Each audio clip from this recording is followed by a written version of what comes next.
E agora, eu quero tocar aqui um chamamé de um monstro sagrado do chamamé correntino, que é o Roque Gonzalez.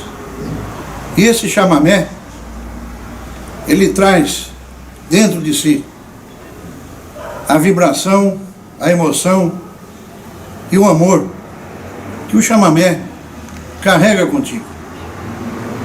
E eu, quando toco esse chamamé, sinto minha alma dividida. Uma parte fica para me dar alento, para comandar meu cérebro e meu coração. E a outra parte se vai com esse chamamé. Esse chamamé se chama Puerto Coração.